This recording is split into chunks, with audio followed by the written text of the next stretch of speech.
कि अगर किसी को सिद्धि प्राप्त करनी हो तो भगवान श्री कृष्ण को अपने जीवन में अवश्य ले आए, क्योंकि भगवान श्री कृष्ण के ही चरणारविंद में 8 सिद्धियां निवास करती हैं। और 8 सिद्धियों का प्रमाण स्वरूप द्वारिका में 8 पटरानियों को भी कहा गया है। ये 8 सिद्धि स्वरूपा ही है।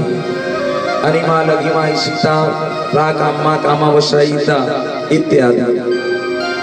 ये 8 सिद्धि भगवान श्री कृष्ण की चरणारविंद में ही नित्य निवास किया करती हैं और अन्य कहीं इनका वास नहीं है। इसलिए भागवत में कहा गया है कि कृष्ण विश्वेश्वर नंदस ब्रजमागते तत् आरंभ संपूर्ण समृद्धिमान।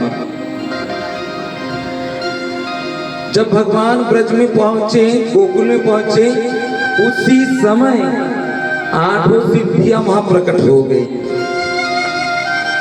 9 निधियां प्रकट हो गई। तत् आरंभ नंदस ब्रजमागते संपूर्ण समृद्धिमान। इसलिए अगर आपका कल्याण करना है, सिद्धियां प्राप्त करनी है, जीवन को सार्थक बनाना है, तो भगवान श्री कृष्ण से ही प्रीति कर लीजिए। और हो सके तो मीराबाई की तरह ही मान लीजिएगा कि मेरे तो गिरधर गोपाल दूसरों न कोई। गीता की स्पष्ट वाणी सर्वधर्म परित्यज्य मामेकं शरणं व्रज। सर्वधर्म परित्यज्य, तो इसका अनेक भावार्थ हमको समझाया जाता है कि सर्वधर्म परित्यज्य का मतलब क्या है। किसी ने कहा इसे देह का त्याग करके परम गति को प्राप्त करना ही ये देह का त्याग, सर्वधर्म त्याग कहलाता है। किसी ने कहा अपने कुल का त्याग करके भगवान श्री कृष्ण के आश्रित तो होना ही सर्वधर्म परित्यज्य कहलाता है। किसी ने कहा कि गृहस्थ धर्म को परित्याग का भावार्थ ही सर्वधर्म परित्यज्य है। पर वास्तविक भावार्थ क्या है सर्वधर्म परित्यज्य का? वास्तविक तात्पर्य ये है कि आज तक हमने जितने धर्मों के बारे में जाना और जितने धर्मों के बारे में हमने नहीं सुना, क्योंकि ऐसा है ना, क्योंकि जितने दिन बीतते हैं सामने हमें पता लगता है अरे और एक धर्म है और एक पंथ है। जैसे हमें पूर्व में पता था गोविंद मादि पुरुषम तमहं भजामि, अर्थात गोविंद की उपासना ही सर्वोपरि उपासना एवं सबसे प्राचीन तम धर्म गोविंद की उपासना ही थी। अब जैसे जैसे दिन बीतता गया हमारे सामने हर वर्ष या फिर 2 वर्ष के बीच में ही एक नया धर्म आ जाता है। अरे ये धर्म सत्य है, ये धर्म है। और कोई पंथ के लोग आकर कहेंगे ये धर्म है। हम अनजान थे आज तक उस धर्म से जो धर्म हमारे सामने लाया जा रहा है।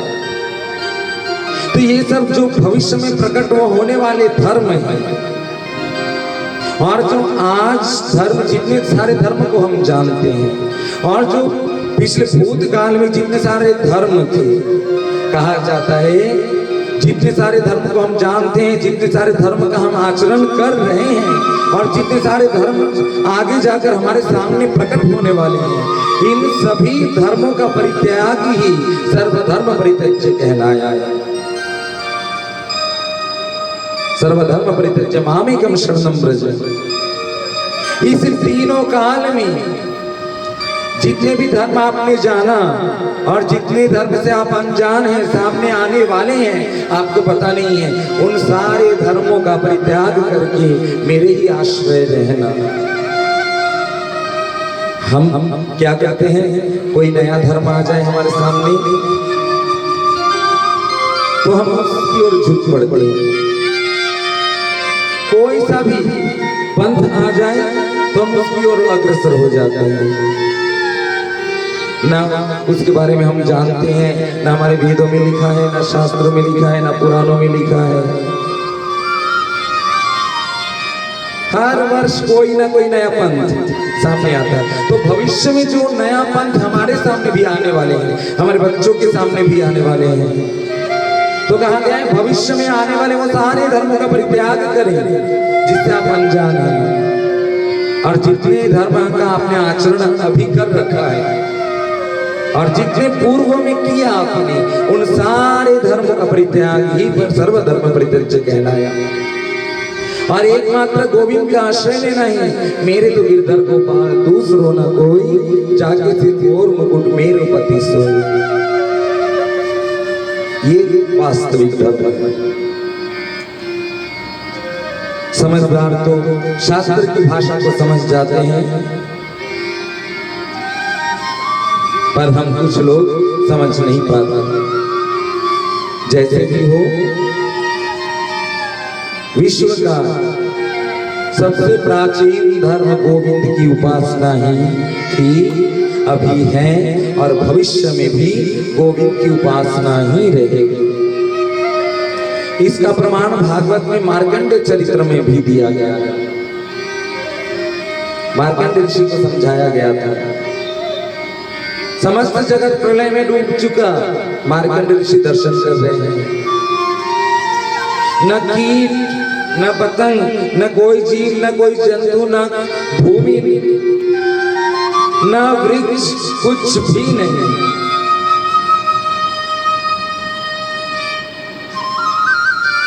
जहां देखे मार्कंडेय जी, उधर ही जल। कहते हैं कई लाखों वर्ष तक मार्कंडेय जी जल में डूबते रहे और उभरते रहे, निकलने की कोशिश करते रहे, पर एक काष्ठ तक नहीं था उस जल में कि उस जल को पकड़, उस काष्ठ को पकड़ के ऊपर आके ठीक से श्वास ले सके। लाखों वर्ष तक ऐसे डूबते रहे और बहुत चेष्टाओं के बाद बाहर आकर सांस लेते, पर स्थल कहीं नहीं था। भगवान की विचित्र माया। बहुत दूर में देखते हैं एक छोटा सा द्वीप नजर आया। उस द्वीप में एक ही पेड़, बरगद का पेड़, और उस बरगद के पेड़ में एक ही पत्ता। विचित्र सी बात है, बरगद के पेड़ में तो बहुत सारे पत्ते होते हैं, पर उस पेड़ में एक ही पत्ता था, और उस पत्ते के ऊपर ठाकुर जी अपने दाएं पैर के वृद्ध अंगूरी को, अंगूठे को मुंह में डालकर चूस रहे थे। आपने देखा होगा किसी चित्रपट में, फोटो में। बरगद के एक ही बरगद का पेड़ में एक ही पत्ता था, और उसमें भी ठाकुर जी अपने दाएं चरण के अंगूठे को अपने मुंह में डालकर चूस रहे थे। मार्कंडेय ऋषि को देखकर आश्चर्य हुआ। संपूर्ण जगत जल में डूबा हुआ है, एक ही बरगद का पेड़ और एक ही पत्ता, और उस पत्ते में दिव्य स्वरूप धारी एक दिव्य बालक दिखाई दिया उनको। जब पकड़ने जाते दूर हट जाते। वो बालक श्वास लिए, जोर से श्वास लिए, सारी जल राशि उस बालक के नासिका से उधर में पहुंच गई। जितनी जल राशि थी, स्वयं मार्कंडेय जी उनके नासिका से उधर तक पहुंच गए। और उधर में जब पहुंचे तब देखते हैं वे जिस जगह समाधि सी अवस्था में थे वहीं बैठे हुए, वही आश्रम है, वही पेड़ पौधे हैं, कीट पतंग, गौ आदि सब कुछ है भगवान के उदर में।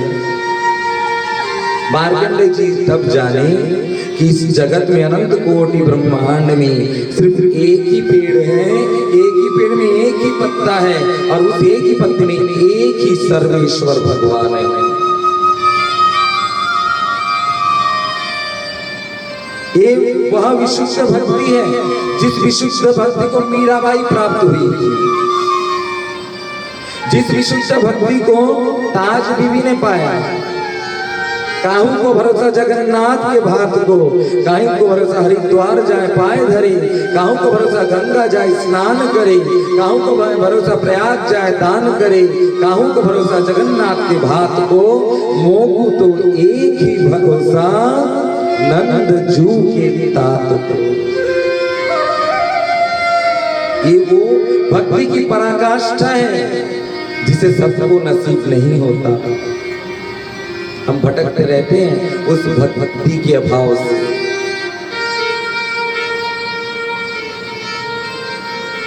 तो इसलिए कुछ सुने या ना सुने, दशम स्कंद ब्रज लीलाओं का, दिव्य लीलाओं के बारे में अवश्य सुने।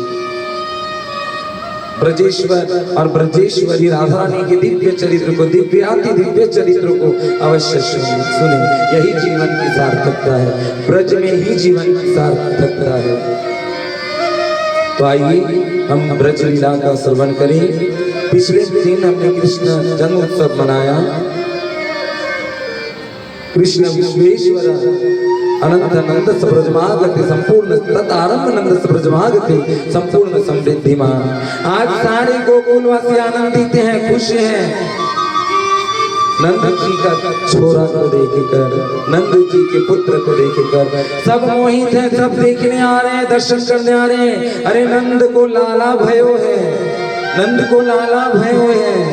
सारे ब्रज से, जहां से हो, सारे ब्रज से लोग आ रहे हैं देखने के लिए और सब आनंदित हो रहे हैं। ठाकुर जी 6 दिन के मात्र हैं, मात्र 6 दिन के भी कंस पूतना को भेजे, जाओ पूतना मेरे परम शत्रु को तुम मार डालना। तो पूतना निकली अपने भयंकर स्वरूप को लेकर कि तुमको, कंस ने कहा तुमको जहां कहीं भी नवजात शिशु मिले दिखे, तुम सबको मार डालना। श्री राधे प्रेम से बोलो। कंस ने कहा हे पूतना, तुम्हें जहां भी नवजात शिशु दिखे तुम सबको मार डालना।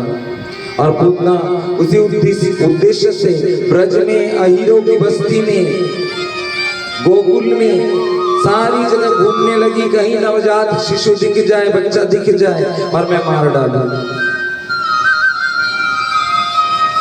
इधर ठाकुर जी 6 दिन के मात्र, ठाकुर जी योग माया को स्मरण की। योग माया, तुम अपनी माया से इन सारे नवजात बच्चों को आच्छादित कर देना। तुम अपनी माया का विस्तार से सारे बच्चों को छुपा देना। पूतना को एक भी नवजात शिशु बच्चा न दिखने पावे। जो बच्चों को मारने वाली पूतना है, ठाकुर जी की कृपा से आज उस पूतना को एक भी नवजात शिशु न दिखता। किसे मारे अब पूतना? कहीं भी एक भी नवजात शिशु न दिख रहा पूतना को। घूमते घूमते पूतना देखते देखते गोकुल पहुंची, पर गोकुल पहुंचने से पहले सोची मैं अपने भयंकर स्वरूप को छुपा लूं।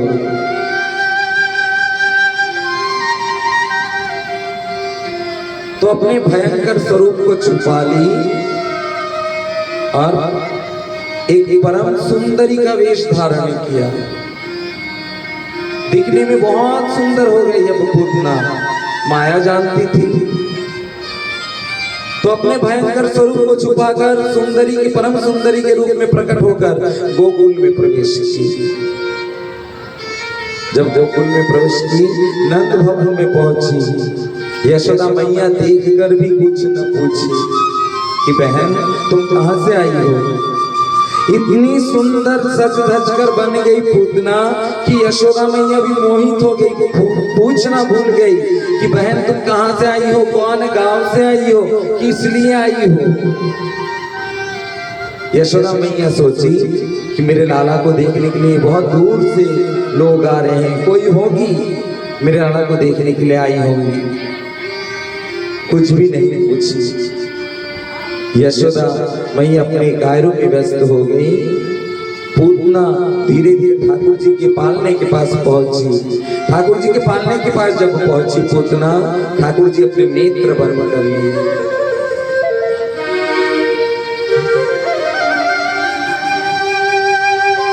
तो यहाँ प्रश्न आता है कि ठाकुर जी ने अपने नेत्र क्यों बंद किए? तो उत्तर में ये था कि ठाकुर जी इसलिए अपने नेत्र बंद कर लिए क्योंकि जो शिशुओं को मारती हैं उसका मुख ठाकुर जी दर्शन नहीं करना चाहते।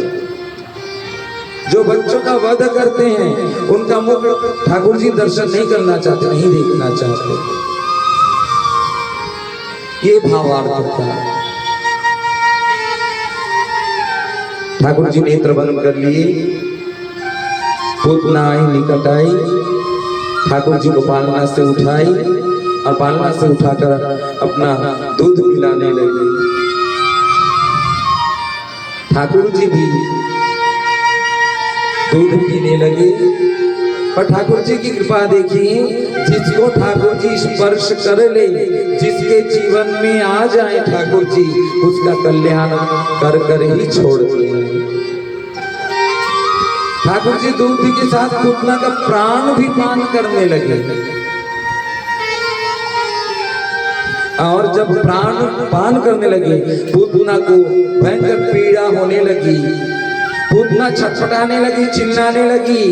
अब पूतना छुड़ाना चाह रही है, उस बालक को नीचे रखना चाह रही है और बोल रही है अरे छोड़ दे मुझे, छोड़ दे करके चिल्लाने लगी।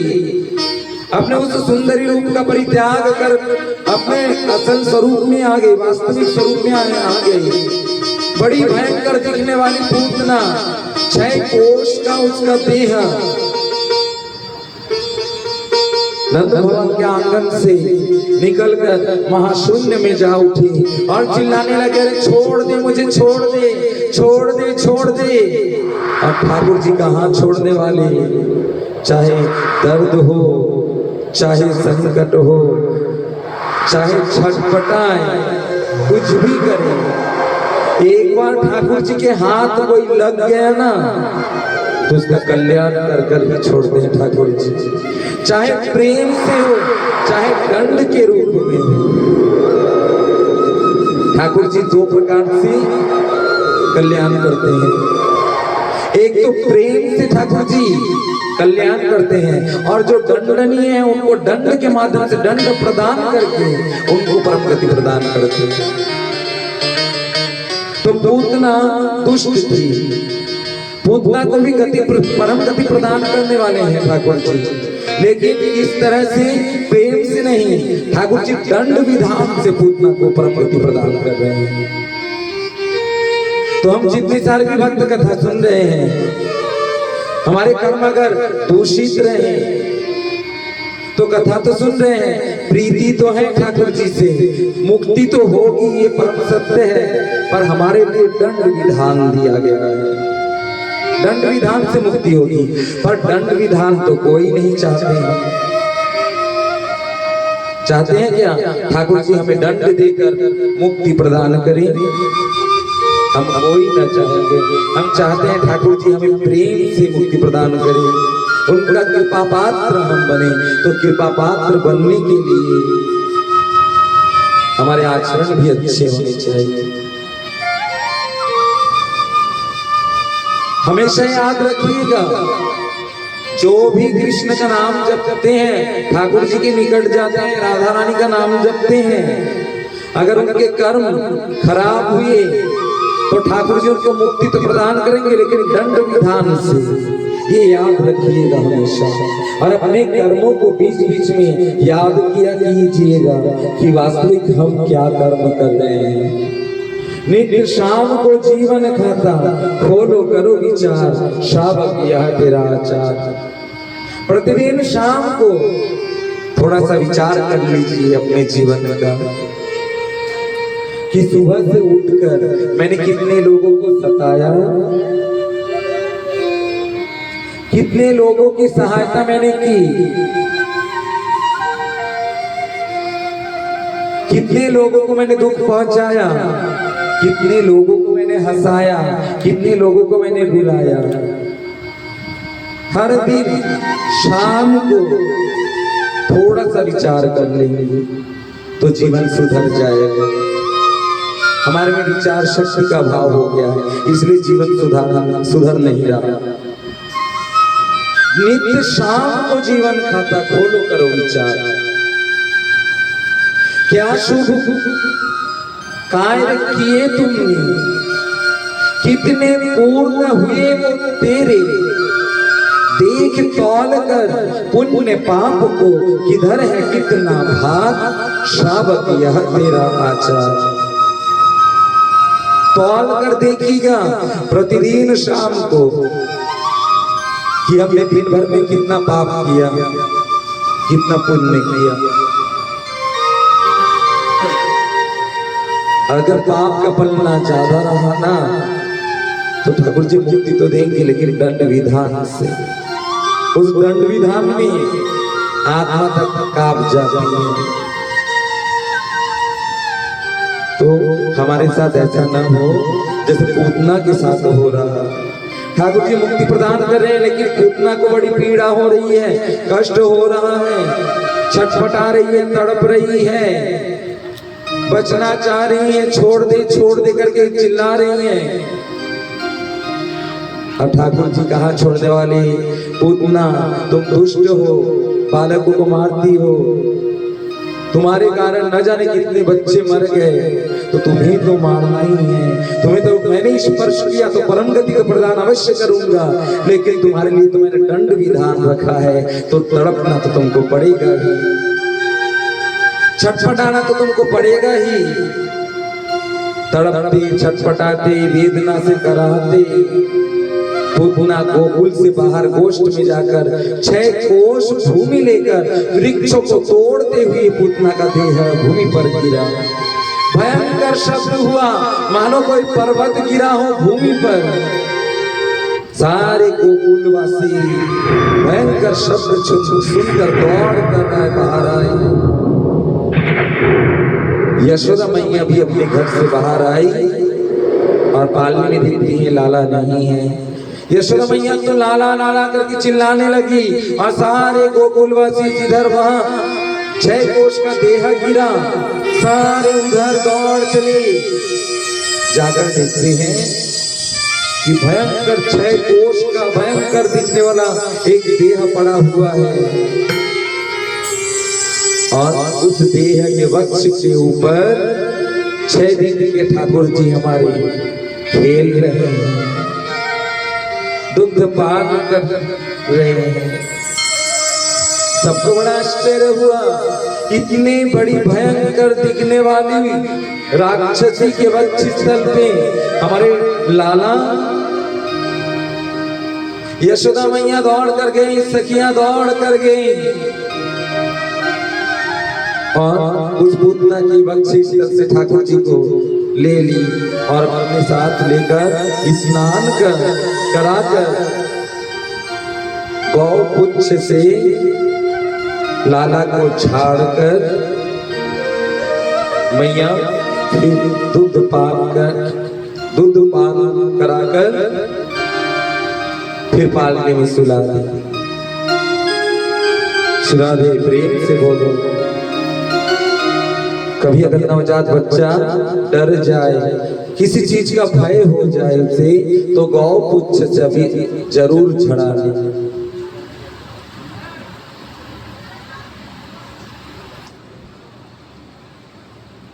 तो गौ पुच्छ से जरूर झड़ा ले। अच्छा, सबके घर में तो कभी ना कभी नवजात बच्चा होता ही है, किसी के घर में अभी है, और आगे जब बच्चों का विवाह होगा, लड़कों का विवाह होगा, तब नवजात बच्चे होंगे। अगर कभी डर गया नवजात बच्चा या फिर ऊपरी हवा लग गई तो क्या करोगे आप लोग? गौ पुच्छ से झड़ा लेना, ठीक है।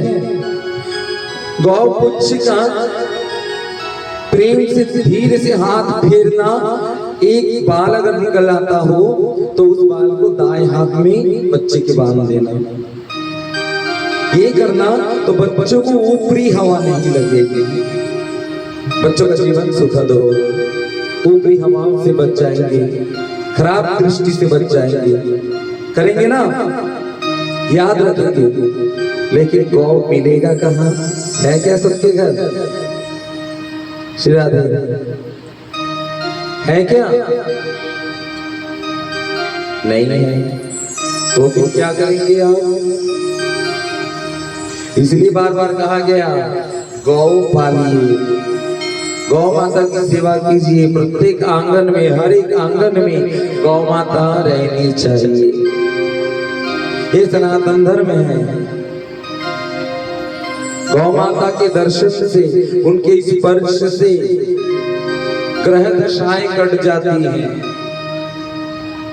है नहीं गौ अभी, तो गौ माता का चित्रपट लाकर या फिर मूर्ति लाकर ही घर में रखकर सेवा कीजिए, ये विधान बताया गया है। श्री राधे, प्रेम से बोलो। पूतना की परम गति हुई। आज मैया यशोदा लाला को पालने में रखकर झूला झूला रही हैं। श्री राधे, झूला झूल रहे भगवान नंद के आंगन